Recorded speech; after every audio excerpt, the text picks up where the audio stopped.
So কিভাবে করে booth পর্যন্ত হচ্ছে এই ছাত্র শিবিরের নাম সম্বন্ধিত লিস্টগুলো গেল, এটা হচ্ছে আমাদের প্রশ্ন। এবং আমরা ওই লিস্টটা কিন্তু সাথে করেও নিয়ে এসেছি। এই মুহূর্তে আমার সাথে নেই, যদিও আমি এটা ছবিটা পোস্ট দিয়েছি। সেখানে আমরা খেয়াল করেছি যে এখানে নানান নিয়ম বহির্ভূত ঘটনা কিন্তু ঘটছে।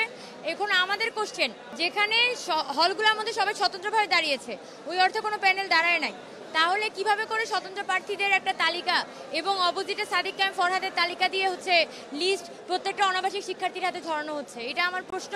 আর দ্বিতীয়ত হচ্ছে সর্বশেষ রোকেয়া হলের ঘটনাটি আমরা শুনেছি যে এখানেও সেম একটি ঘটনা হয়েছে, কিন্তু বিষয়টা আসলে কতটা সত্য মিথ্যা এটা আসলে আরেকটু পর্যালোচনার বিষয় আছে। আমি কেন্দ্রে একটু পরে যাব, তখন দেখবো। আমি এই মুহূর্তে এই যে সিনেট ভবনের যে ভোট কেন্দ্র, সেটা পর্যবেক্ষণ করার জন্য এসেছিলাম।